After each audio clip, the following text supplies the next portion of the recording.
everyone, this is Believe in Yourself. We're going to talk about the books that I am reading in 2019. We're going to talk about the books I read in 2018, maybe even some ones I read in 2017. We're going to dig deep. We're going to do it all. We're just going to talk about all things reading. Welcome to Believe in Yourself. So today we're going to be talking about the first 5 books that I read in January. They were all pretty quick, actually. I didn't plan it that way, but it was a really nice way to start off the year.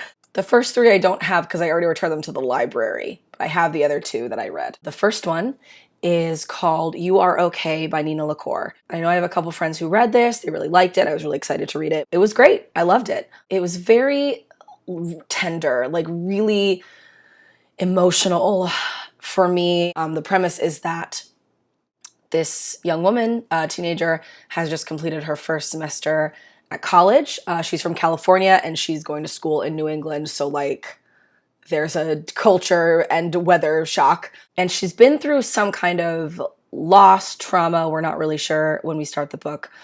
She's keeping it very close to the chest. And it's about how she deals with this loss and about how she interacts with her best friend from back home, how she kind of cut her out very quickly, and like a lot of other things happened. It reminded me a lot of the book Speak by, I think it's Laurie Halse Anderson. Really popular when I was a teenager. It made its way through my high school. They deal with very similar ways that young women process their grief and their trauma, and how the instinct is often just to completely isolate. Which of course is really dangerous and not helpful if you're going through something hard, but it's absolutely instinctual. And the themes of like going through all of this on your own, and especially in this book, We Are Okay. It's cold outside. It's just this like difference between California and New York, just the bitter, bitter cold and the isolation that you feel in the wintertime, not only like scientifically, like in your brain, people who have seasonal affective disorder, but also just like you don't spend a lot of time outside. You don't see people. And she specifically, the character in this book, is the only person staying in her dorm over winter break, which it was a sad read. There was a lot of like flip-flopping between current day and her childhood, and then like right before the loss, but just really like an emotional read. I don't always feel that way. Like I think sometimes there are books, I'll actually talk about one later, that kind of keeps you at like an emotional distance. This book was like, let's get in and feel these horrible, sad feelings, and then let's feel connection and love and family also. So of course that was like a really important catharsis that I felt when reading this. So I think that was really great. I really loved it. I'd recommend it to anybody. Again, really quick read, just a lovely way to start the year. Second book on my list this year was Lab Girl by Jahren. Also came very highly recommended by a lot of people. I saw it on a lot of lists. It was not for me. I don't have a scientific mind, you guys. I can't do science books, apparently. I'm also not great with memoirs. This was a memoir. I didn't know that when I put it on my list. Not that I would like avoid a memoir. This one did not work for me. It's about a scientist, a female scientist, and her sort of journey through all of these different colleges that are funding her, where she teaches, and who are funding her projects, and about just how at some of these schools getting funding is like unbelievably difficult, which, yeah, of course. She talks about her family life. She talks about her relationship with her very eccentric lab assistant, who they have like a very... It's like sister brother, but like deeper. Like they're like the same person. They're like 2 halves of a whole. So it was really fun to read about. And it was, of course, very interesting to read about, like in the wake of like politically, like obviously talking about climate change, like people who work in the biological sciences, environmental sciences do not get the funding that they need. She's not really doing anything that dire. Most of her work actually is very kind of just like, let's learn more about plants and animals and how they all interact. You know, she's just like, it's all very theoretical. Not that it's any less important, but she kind of goes back and forth between these like stories about teaching and her family, and then stories like more little like scientific chapters where she talks about like the way that a certain tree behaves or way that a certain plant behaves. She really personifies plants, which I guess I would expect of somebody who worked in biology, but like to the point where one of my favorite chapters was talking about how certain trees remember their childhoods, which is very sweet just to think about. It just was not my book. It was a little too dense for me, and the narrative of her life and these more specific plant chapters felt like they should have come together in more of a way. They should have been more like informing each other. That is because I am a metaphor person. Like if you tell me a story about a tree and a story about your family, I want those two to like come together in some way, and they didn't really in this book. But if you want to learn about trees and plants, the earth, it's very important. It's lovely. It was just not, unfortunately, not for me. That one was kind of a disappointment. The third book on my list this year was You Don't Have to Like Me by Alida Nugent. I don't know how to say it now, I'm sorry.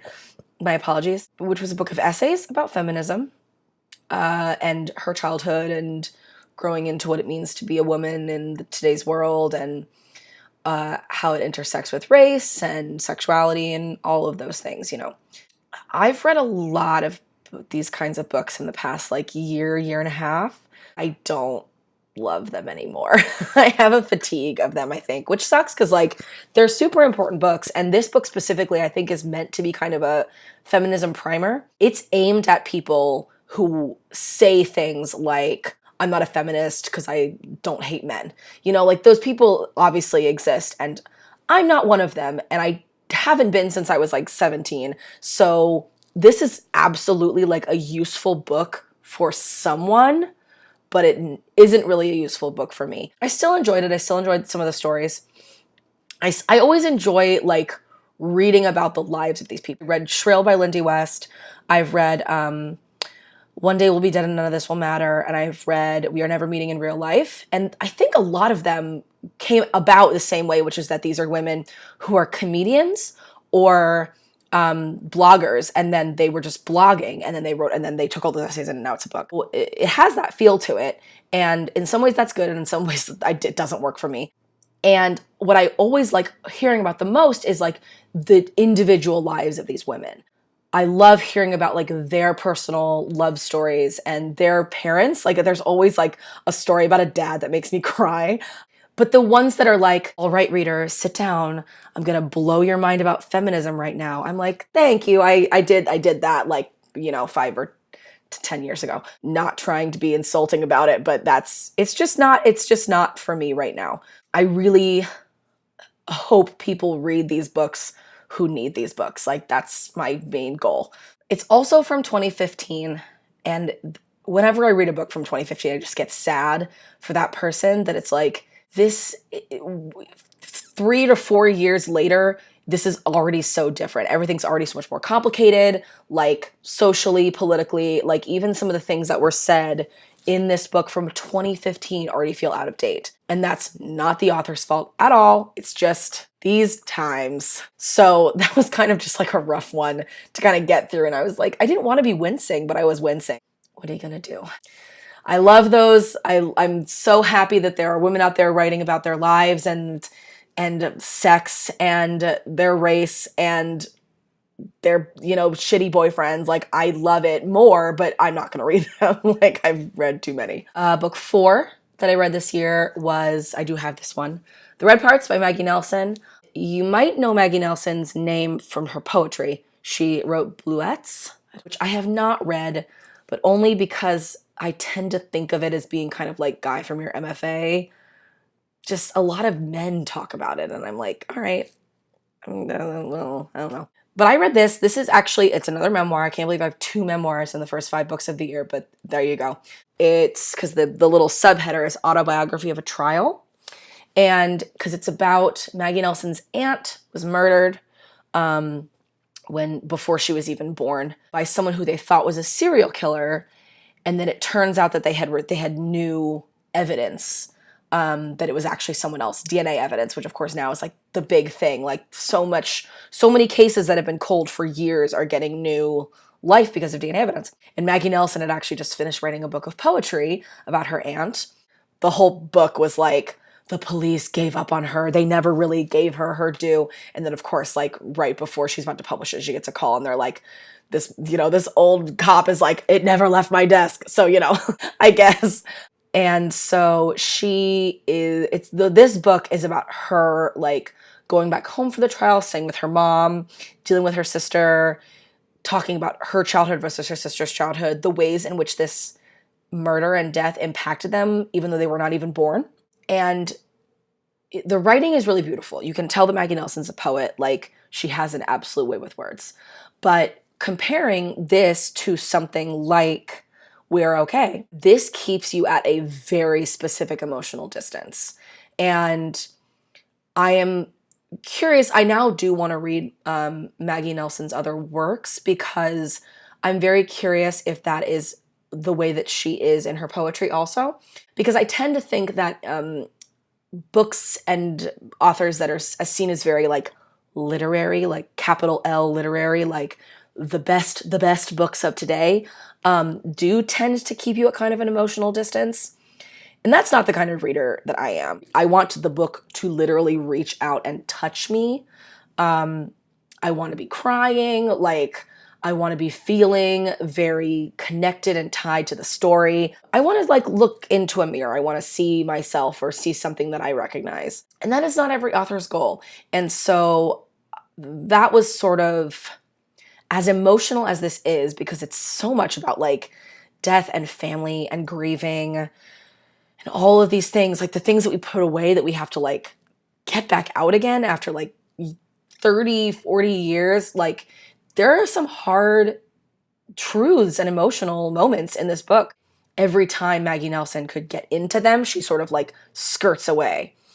And that felt very purposeful, but it also felt very frustrating that I was like, please, I want to be with you in this moment. I want to feel what you're feeling.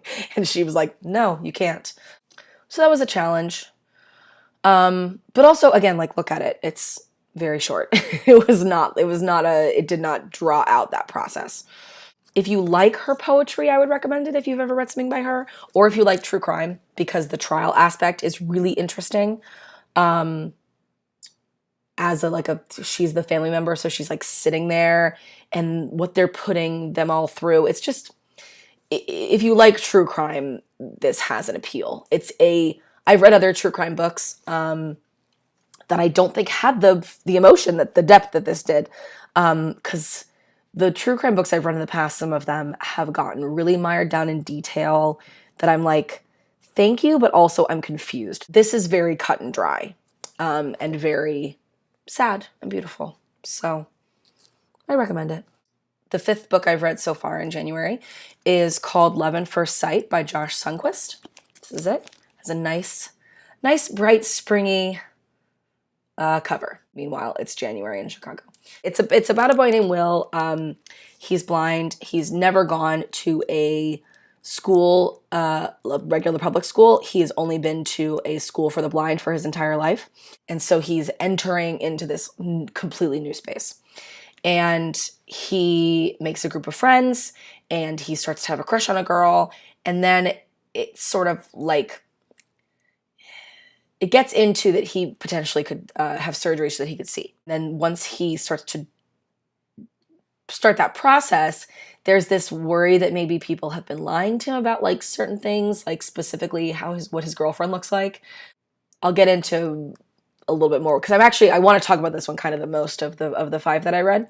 This was really fascinating for me. I love reading any book or seeing any movie or any kind of any media about disability, because I think that the world is really closed to people with disabilities. As a abled person, there are so many things I don't think of in my regular life that then someone with a disability is like, oh, well, I can't do that because of such and such thing, that the way that this building is created, or the way that we don't have captions on every single movie in a movie theater. You have to ask for them. Like, so many buildings are not built for people with wheelchairs. The world is just not created that way, and it should be. And it's something I get very passionate about, but I also still am very much learning. They talk a lot about something called the tyranny of the visual, which is that just like everything in the world is for seeing people. And not even just that, like, oh yes, sidewalks and buildings and movies and all of these things, so little is in Braille. All of those things, yes, but of course also that just like the way that we talk and the way that we assume that other people completely understand what we're talking about when we're talking about something that we can see. Will has a lot of very interesting conversations with Cecily, who ends up being his girlfriend. They go to see a museum together and they have a conversation about perspective because they're actually the security guard lets him touch the paintings, which because he's blind. So he's touching them and he can tell the difference between, it's a Van Gogh actually, and he can tell the difference between like, oh, a new kind of shape starts here because of the way that Van Gogh paints. And so he's touching it and he realizes that the paint is making a triangle. And Cecily's like, there's no triangles, it's a road. And they have a whole conversation about how like the reason that this road looks like a triangle is because of perspective. And he's never had to consider perspective before because he doesn't see. He was born blind, so he doesn't know what colors look like. And people trying to explain to him, he's like, think of someone trying to explain to you a color that you've never seen. You can't explain it without using other colors. Just a lot of really interesting discussions about seeing and sight and the world through that lens. So that was really interesting. The other aspect of it that's really interesting is this whole conversation about like his friends lie to him about what Cecily looks like to make her sound more appealing. And then when he finds out that she has something, I won't say what, because the book kind of keeps it a secret for a while. I was really worried it was going to be something dumb, and it kind of is, but at least it makes sense with like how a teenage girl would feel. He finds out that everyone has lied to him, or at least lied by omission, about something about her. And I was like, oh my God, this is so bad. Like, leave this girl alone. She just wanted to like not have to think about this thing about her for 1 second. And he gets all mad about it and like ignores her for weeks or whatever. And then he explains himself and it like does make a lot of sense. She's taking advantage of his blindness in order to feel comfortable, which, while understandable, is not right. So they just have a lot of like, again, really interesting conversations about these complicated topics. It's funny because the writing is very mid-level. It's very much YA, and I don't mean that as an insult. It's just very like cut and dry and simple. But the concepts are complicated, and I really appreciated that. It was very, it was very refreshing. It was just really great to read a book like this and be like, wow, like I don't think about that stuff, but maybe I should. It's fun. I would recommend it. Love and First Sight. So next on the list is Spoonbenders by Daryl Gregory. I'm actually almost all of the way through this. I'm reading it for book club. It's about a family with magical powers, as Spoonbenders might suggest. It's really fun and funny so far. So look for that coming up. Next time we'll also talk about Bill Bryson's A Short History of Nearly Everything. I always think it's a brief history for some reason. Short History of Nearly Everything, and let me tell you, it is comprehensive. I actually tried to read this before I started Spoonbenders, and I failed. It's hard. And I actually read a Bill Bryson book last year that I like zoomed through because it was so freaking good, and I was really excited to read this, and I back to the not a science mind. No, can't do it. Can't get through it. It took me a week to read 150 pages of this, so like I might be abandoning it, which would really break my heart because I don't like doing that, but like gotta move on. Which actually leads me into my first book tip. That's what I would like to do after we talk about books. I want to give you guys like something that I've learned from reading, because I have a lot of people I've talked to recently who are like, I don't know how to get into reading. I don't know how to start. I haven't read a book in years, or I only read one a year, and it's really hard to like get that as part of your schedule. So I want to talk about like all the different ways in which it makes it easier to read. So my first book tip, number one book tip, I actually heard this really recently and I don't remember who I heard it from. So I'm sorry if I'm stealing someone else's amazing tip, but I think it's great. So I'm going to pay it forward. If you are hating a book and you want to give it up, but you don't know at what point to, put it down and don't finish, because sometimes, you hate a book when you start reading it and then you end up loving it by the end. So like, it's really hard to find the right time to do that. But what I heard recently, which I think is a great idea, is if you're trying to figure out when to stop, take 100 minus your age, and that is the page number where you can stop. So I'm 28, so I can stop at the 72nd page. And I think this is great because it, one, gives you kind of a like, just get to that page and then you can stop if you're still not liking it. And two, that it means that as you get older, you can read less pages because you know what you like. And that's advice that I need to take, because I rarely put down books and then sometimes I have a miserable experience. But sometimes I have a great one. So it's really hard to tell when to put something down and when to keep moving through it.